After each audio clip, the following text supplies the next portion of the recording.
Pak Sukamta, Pak Muradi, sebentar ya, saya mau ke Bung Hasib lebih dulu. Bung Hasib, jadi begini, ini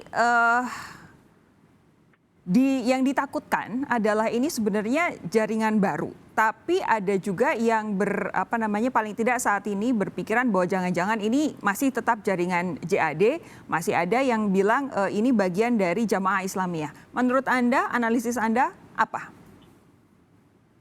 Ya, yang pertama saya ingin berangkat dari bela sungkawa yang sedalam-dalamnya untuk keluarga korban semuanya. Semoga mereka yang menjadi korban segera disembuhkan dan kembali ke aktivitas dan tidak terlalu mengalami trauma yang berkepanjangan. Karena biasanya peristiwa seperti ini benar-benar tidak mudah bagi para korban, dan karena itu kita memberikan empati dan kita dorong semoga pemenuhan haknya bisa langsung diberikan oleh pemerintah. Yang kedua, untuk menjawab pertanyaan Mbak Sofi, saya pernah nulis di Kompas juga. Menurut saya setelah Undang-Undang Nomor 5 2018 disahkan, maka itu akan menjadi babak baru di dalam persoalan terorisme.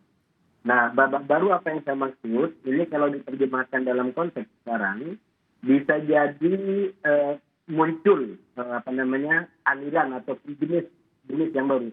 Tidak sepenuhnya baru, saya ingin mengatakan kalau undang-undang lama masih banyak kekurangan sana sini, jika katakanlah orang-orang yang diduga ISIS tidak sepenuhnya bisa ditangkap, begitu juga dengan yang lain. Tapi dengan adanya undang-undang ini, kondisi itu cukup bukan hanya ditangkap, tapi juga kelompok manapun yang potensial bisa melakukan aksi terorisme itu bisa dilakukan. Sehingga kita lihat dalam beberapa minggu terakhir, kelompok-kelompok yang berafiliasi dengan Neo-JI. Neo-JI ya, Anda bilang ya? Neo Jamaah Islamiyah? Iya, banyak sekali ditangkap. Nah, kalau mau dikatakan baru, kita tahu selama ini JI dan JAD itu sebenarnya kan konflik luar biasa. Ya, karena ISIS itu dianggap sebagai kelompok baru yang sebenarnya tidak ada sopan santun, bisa dikatakan begitu. Ilmunya belum diakui, anak baru lahir tapi tiba-tiba kok mau istilahnya melebihi seniornya dalam tanda kutip. Tunggu. Ini yang Anda bilang ini kelompok yang mana?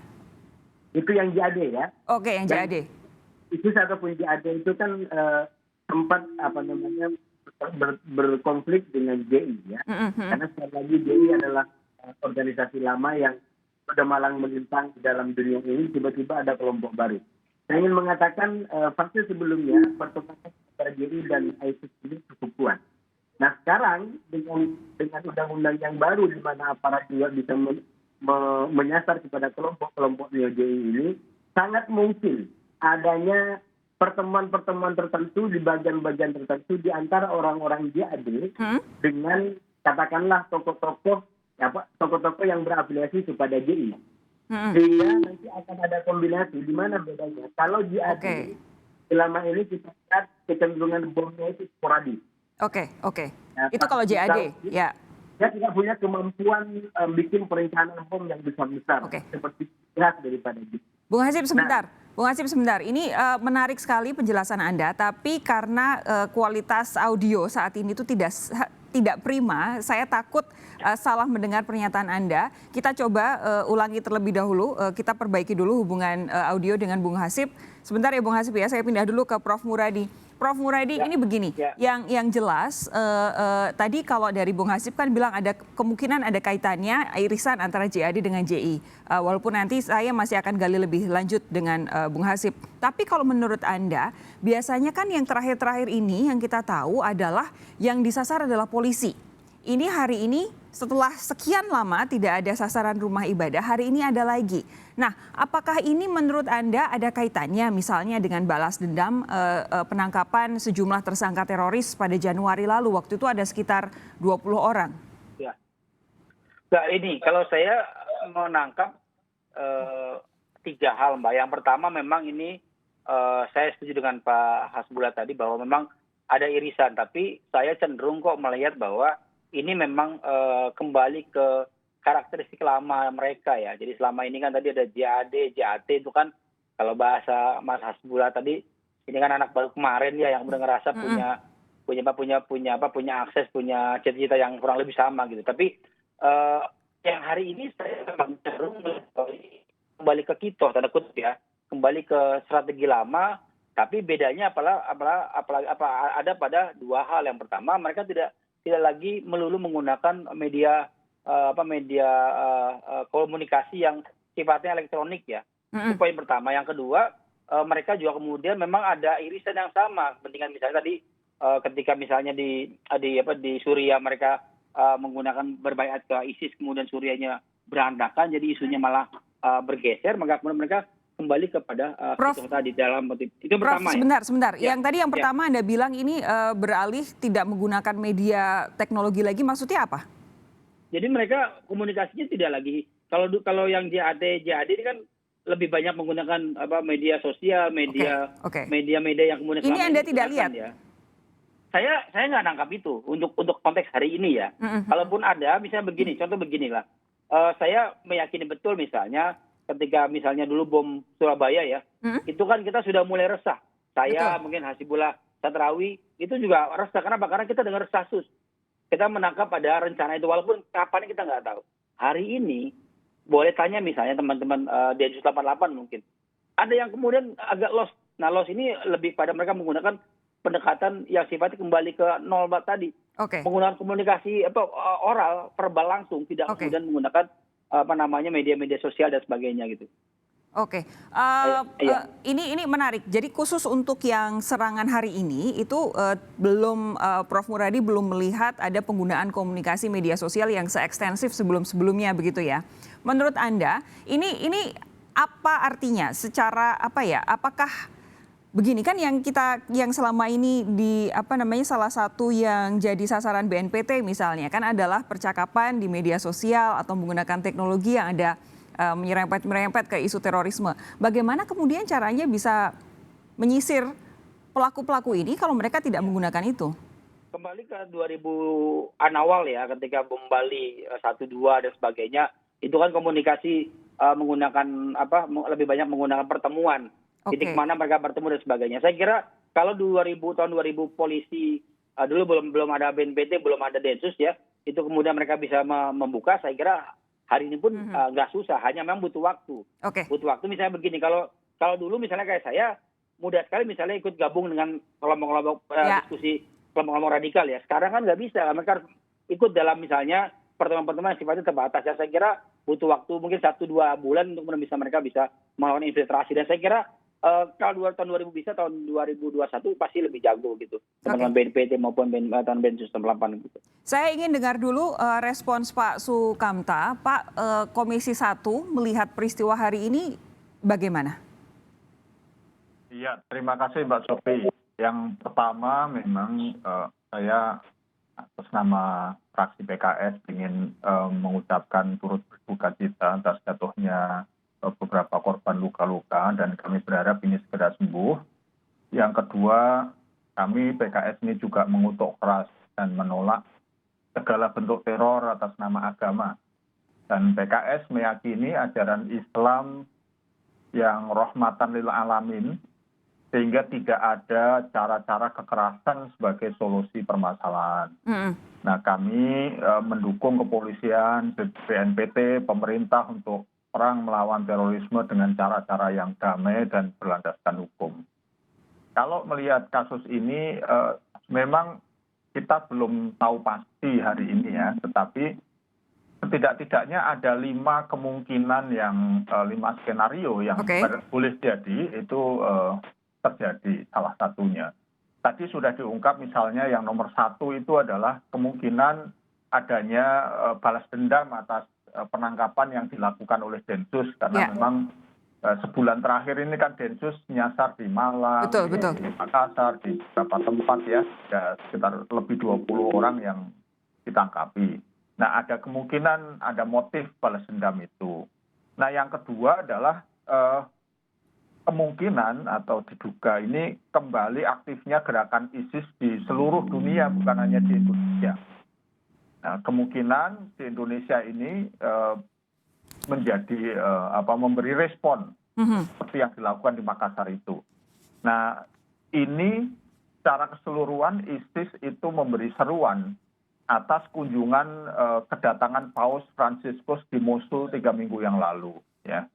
Jadi makanya tadi ada pertanyaan, kenapa yang disasar kok gereja, bukan polisi atau yang lain. Ya. Sehingga masuk akal. Kenapa? Karena Mosul ini merupakan salah satu komunitas Kristen tertua di dunia yang sudah dihancurkan oleh ISIS.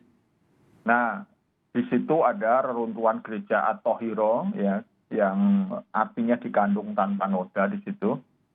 Paus itu meminta umat Kristen di Irak maupun Timur Tengah untuk tinggal di tanah mereka. Jadi kunjungan Paus Fransiskus ini secara simbolis seolah-olah menantang ISIS, ya, dan kemudian ISIS memberikan respon untuk memberikan balasan. Selanjutnya? Yang ketiga adalah ini respon atas pidato Joe Biden yang akan melanjutkan perang melawan teror. Dan kemarin Trump itu kan sudah menyatakan bahwa prioritasnya Amerika sekarang ini nggak lagi perang melawan terorisme, tapi China dan Rusia dianggap immediate threat gitu ya. Nanti Joe Biden itu membuat statement bahwa mereka akan perang melawan terorisme dilanjutkan yang keempat sebelum Trump, dan bahkan akan diperluas wilayahnya yang sebelumnya di Irak dan Suriah dan Afghanistan. Ini bahkan Joe Biden akan masuk ke wilayah Afrika, ya, Mozambik, Kongo, Libya, Niger. Nah, yang berikutnya itu, yang keempat itu adalah perintah terpusat dari Daulah ISIS untuk aktif bergerak kepada jaringan-jaringan ISIS di seluruh dunia. Nah, ini terbukti dengan serangan-serangan dalam waktu berdekatan di berbagai negara. Jadi bukan hanya eksklusif Indonesia ini. Malaysia kena, Niger kena, Mozambik kena, Kongo kena gitu. Yang terakhir?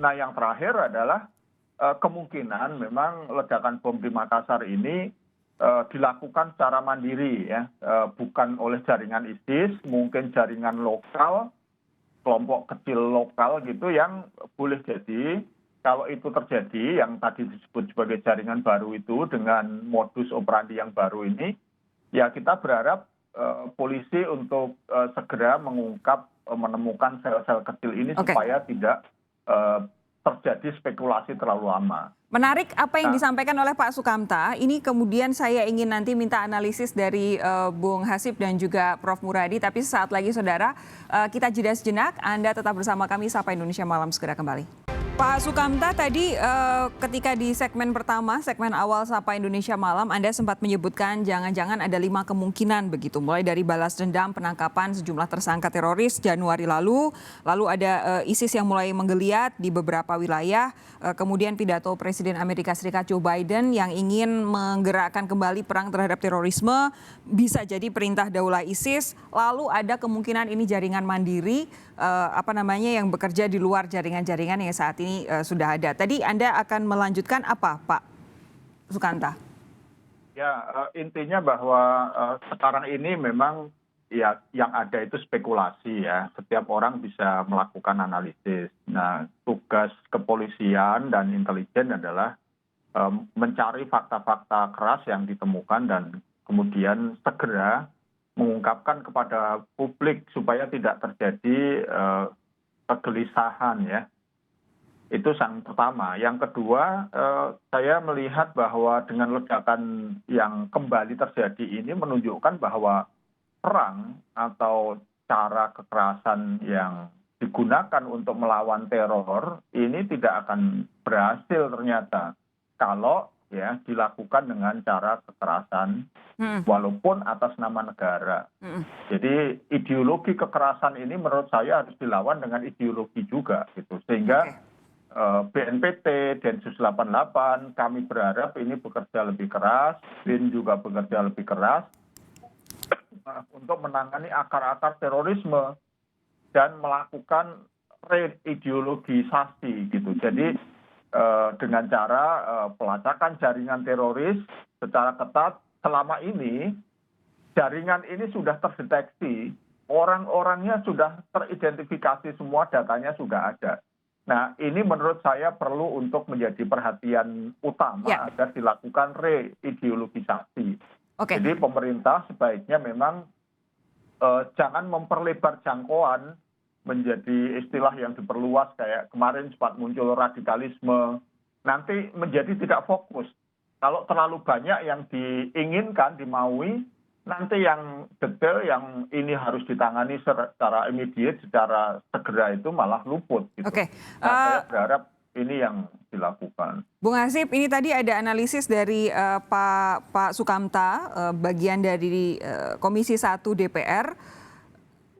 Ada juga salah satu hal tadi yang disampaikan adalah jangan-jangan ada kemungkinan ini balas dendam penangkapan bulan Januari lalu. Tadi itu juga sudah dijawab oleh Prof. Muradi. Tapi menurut Anda, mungkinkah skenario-skenario ini atau ada kaitannya betul-betul dengan penangkapan pada Januari lalu?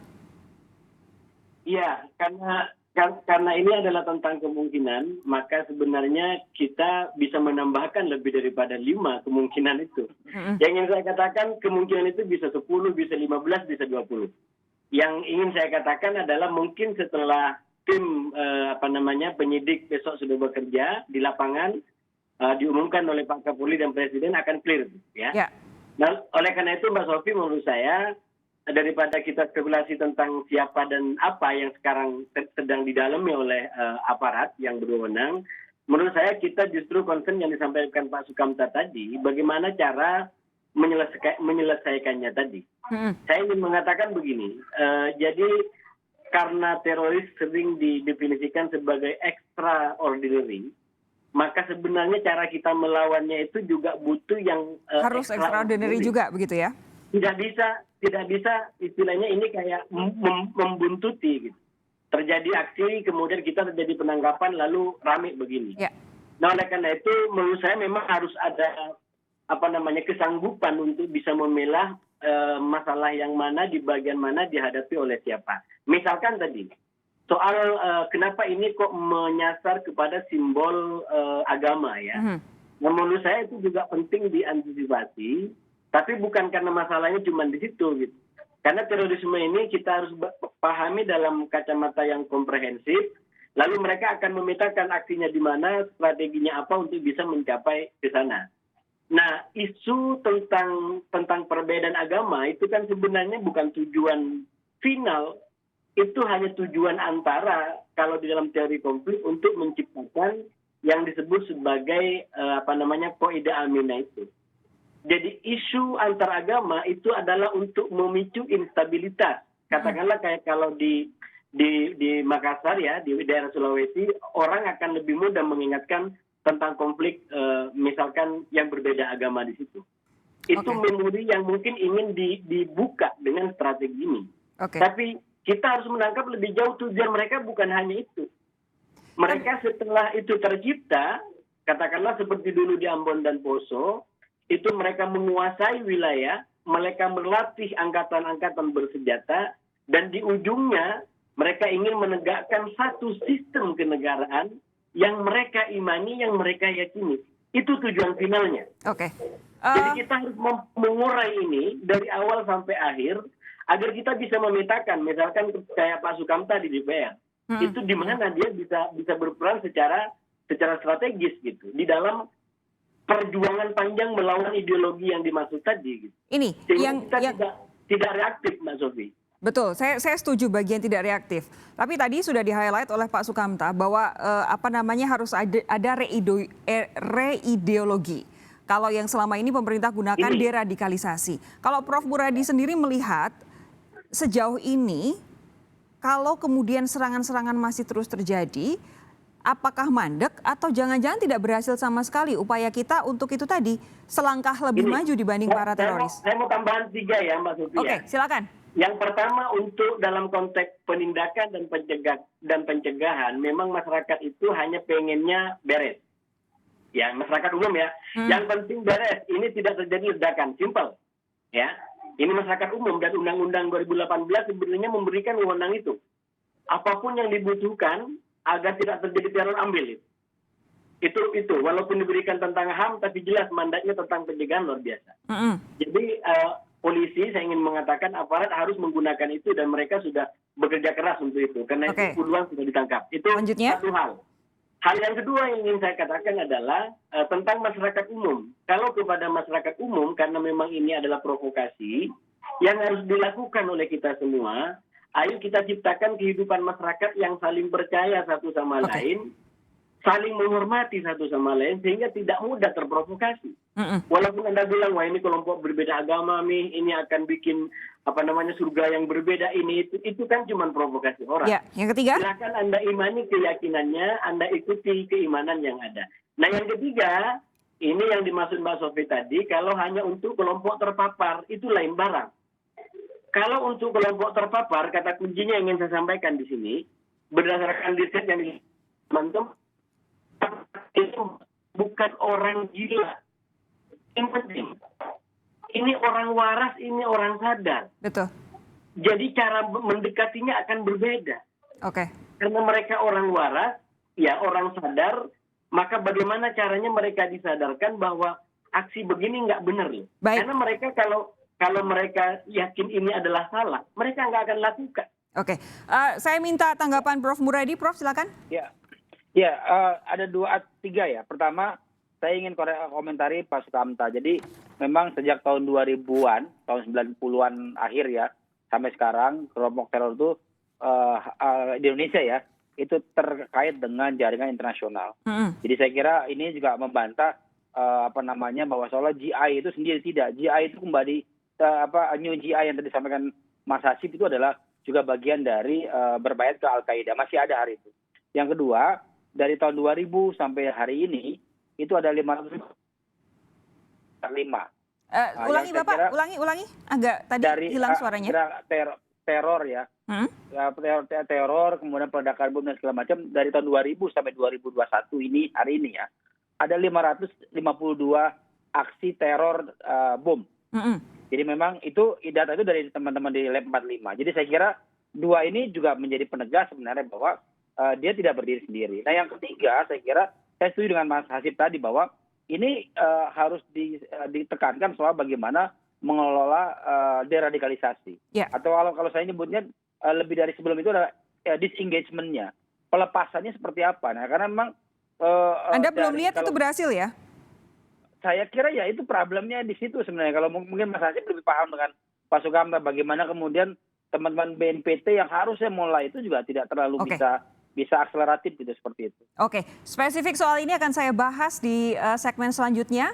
Kita jeda lebih dulu, jangan kemana-mana saudara, tetap bersama kami segera kembali. Menggunakan data yang tadi disampaikan oleh Prof. Muradi bahwa di sekitar 2 dekade terakhir ada 552 aksi teror bom dan mengutip pernyataan dari Bung Hasibullah Satrawi tadi bahwa tidak bisa kita menghadapi terorisme secara reaktif setelah kejadian baru bereaksi, harus satu langkah di depan para teroris ini. Saya ingin bertanya kepada Pak Sukamta, Anda di Komisi 1 sering berhubungan dengan Densus 88 dan utamanya BNPT. Apa kira-kira yang saat ini sudah direncanakan untuk misalkan reideologi atau deradikalisasi apapun namanya, apa yang sudah direncanakan dan apa yang kira-kira akan didorong oleh Komisi 1?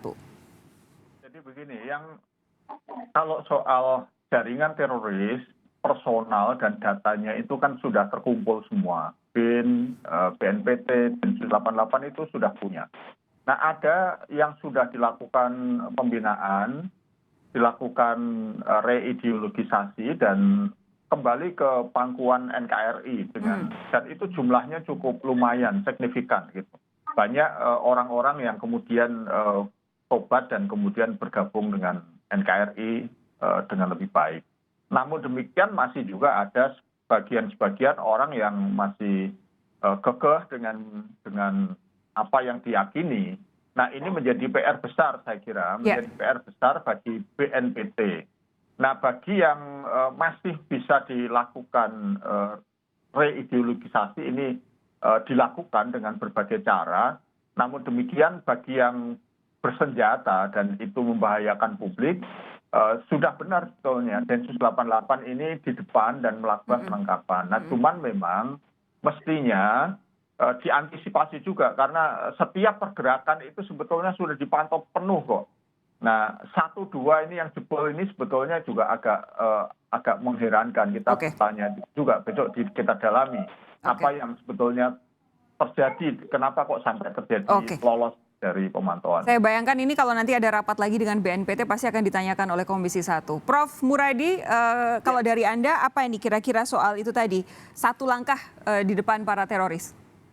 Saya meyakini betul bahwa teman-teman Densus ya, terutama Densus 88 dan BNPT itu punya data. Saya meyakini betul. Hanya memang ini kan sesuatu yang mungkin neo ya, baru, lama tapi baru. Di mana kemudian mereka menampilkan hal yang bisa lebih secret, lebih smooth dan sebagainya. Itu yang kemudian sebagian dari ada yang dari JAD, JAT masuk ke situ. Termasuk misalnya 2 pelaku yang ada di Makassar. Jadi saya kira ini satu tawaran yang lebih konkret dibanding kelompok yang sudah ada.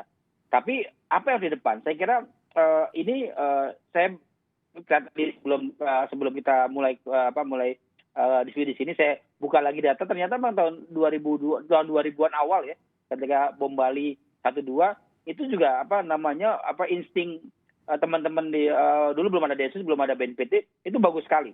Saya kira hari ini pun mereka akan lebih maju untuk mengejar itu. Saya kira itu poin yang kedua. Ini kan saya dibilang tadi bahwa semua jejaring, semua pelaku ataupun aktor teror yang ada di Indonesia itu terkait dengan jaringan internasional. Ya. Ini bisa kemudian paling mudah adalah mengecek seberapa jauh kemudian pendanaan dan sebagainya. Itu saya kira itu bisa pintu masuk yang mudah untuk kemudian teman-teman Densus dan teman-teman BNPT melakukan tracking dan sebagainya. Begitu Mas Sobi. Bung Hasib, terakhir untuk Anda silakan. Ya, kalau saya Mbak Sofi, saya kasih perumpamaan. Kita ini sekarang ibarat pemain sepak bola, terus terang kita sudah mempunyai hampir semuanya. Regulasi kita sudah punya yang cukup, pemain kita sudah punya yang cukup. Ya, yang kurang? Cuman memang bagaimana kita bisa mengkoordinasikan secara strategis. Kenapa saya katakan koordinasi secara strategis? Permainan sepak bola aja taktiknya itu nggak dikasih tahu ke lawan gitu. Ya. Jadi kalau nanti di DPR jangan semuanya itu menjadi ke publik kita mau melakukan apa. Permainan sepak bola aja taktiknya nggak diperlihatkan. Ini kita berlawanan dengan kelompok yang ahli strategi. Nah oleh karena itu pemilahan Mbak Sofi menurut saya itu menjadi penting. Mana wilayah yang hulu, hilir, tengah. Setuju. Itu penting. Misalkan ya untuk pelaku saya selalu bilang berikanlah NU, Muhammadiyah ataupun PKS, partai itu program sebanyak-banyaknya agar umatnya itu nggak nyebrang. Itu penting dulu tuh. Karena teroris secara statistik sedikit. Tapi kalau terus disuplai oleh kelompok-kelompok masyarakat, yang sedikit akan jadi bungkit. Jadi penting kita stop itu. Dengan cara bikin program di masing-masing komunitas ini, yakin dengan kekelompokannya yang tidak perlu nyebrang itu. Betul. Yang kedua, untuk masyarakat umum seperti saya bilang, penting kampanye tadi untuk toleransi tadi ya. Biar masyarakat tidak mudah terprovokasi atas nama agama ini dan itu. Kalau untuk mereka yang sudah terpapar, tadi disampaikan oleh Pak Muradi, teman-teman dari Densus dan banyak juga dari lembaga lain, BNPT dan bahkan non-lembaga negara sudah banyak melakukan itu. Karena kalau saya bilang ke Pak Sukamta tadi, yang disebut sebagai reideologisasi itu nggak mudah. Contoh, saya mau katakan begini. Waktu kita tinggal sedikit, Bung Hasib. Sedikit ya, sebagian teroris itu tidak mau masuk NKRI karena undang-undang kita belum melaksanakan hukum cambuk misalkan. Oke. Tidak mudah itu untuk ditanamkan menerima itu. Gitu. Oleh karena itu, yang bisa berdialog adalah orang-orang yang bisa berdialog secara mendialog. Makanya itu Pak Sukamta yang saya bilang tadi. Jadi kita bagi tugas yang untuk yang sudah terpapar begini ya mereka udah punya mappingnya kita serahkan. Tapi yang penting ini kita stop supply-nya. Agar tidak terus semakin banyak orang yang masuk dalam kelompok ini dan menimbulkan aksi yang tidak bisa kita terima seperti sekarang. Saya rasa itu yang bisa saya sampaikan. Ini memang butuh kerjasama dari semua pihak, baik dari masyarakat umum, dari lembaga-lembaga ormas-ormas agama Islam, maupun juga lembaga-lembaga lain, termasuk partai-partai yang berbasis agama Islam, supaya dipegangin ya sesamanya begitu, supaya tidak kemudian nyebrang ke ideologi yang harus direideologisasi lagi. Pak Sukamta, terima kasih. Bung Hasibullah Satrawi, terima kasih. Prof. Muradi juga terima kasih sudah bergabung malam hari ini. Sehat terus, sampai jumpa lain waktu.